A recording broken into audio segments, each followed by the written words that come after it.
by the Minister of State, Petroleum Resources, Heineken Lokobiri, with the chairman of the Dangote Group, Aliko Dangote, and Farouk Ahmed, CEO of the Nigerian Midstream and Downstream Petroleum Regulatory Authority, to resolve the current impasse affecting the Dangote Refinery.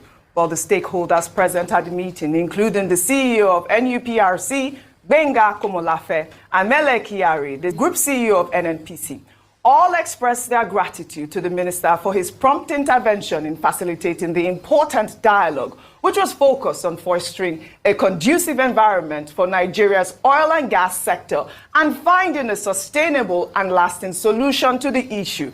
Let me take this tweet posted on billionaire businessman Femi Otedola's page, written by Akinwumi Adesina, president of the African Development Bank. He wrote, "This whole issue on Dangote is shocking and creating bad waves for Nigeria globally." Akinwumi Adesina. Monopoly often exists where there are high barriers to entry or high capital costs. How many individuals or companies can do railways? How many can do refineries of the scale of Dangote refineries? In a nation that has been importing refined petroleum products for several decades, the abnormal simply became very normal. No smart investor would make a $19.5 billion investment and want it to be undermined by importers. To manufacture is extremely expensive and risky.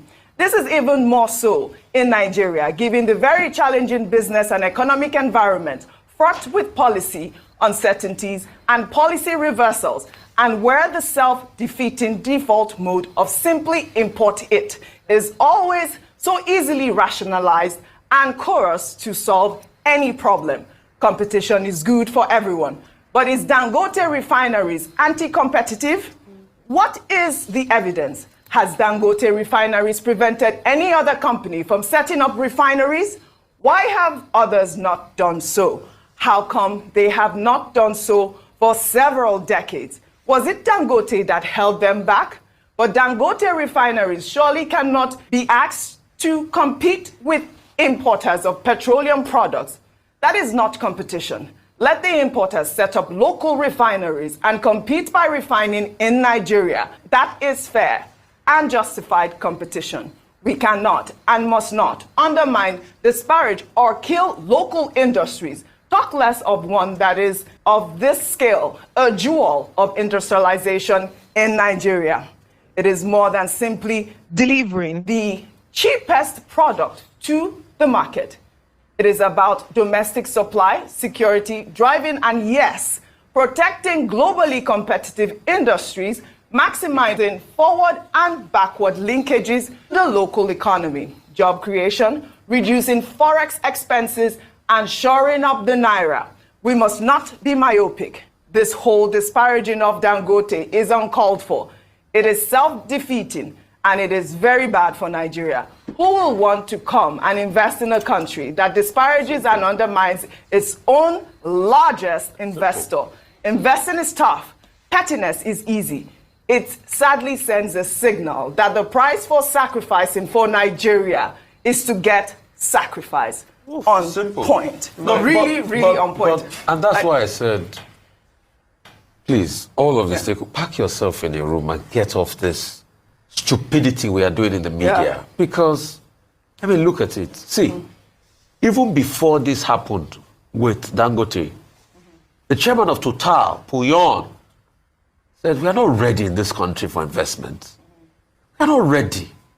We talk too much. I'm sure he will look. I'm sure he will have called Dangote, because they are friends. I'm sure he will have called Dangote and say, Ali, I told you this. Yes.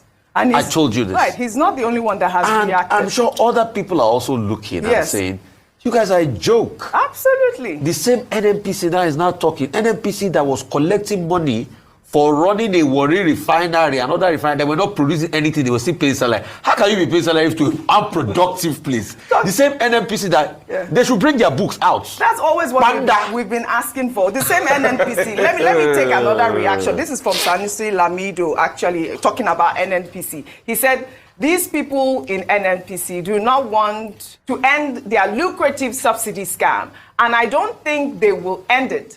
But as a nation, if we do not thank Dangote for what he has done as an African to deal a hammer blow to multinationals and the rentier system, and for structural change in this economy through value added in various sectors, we should not condemn him.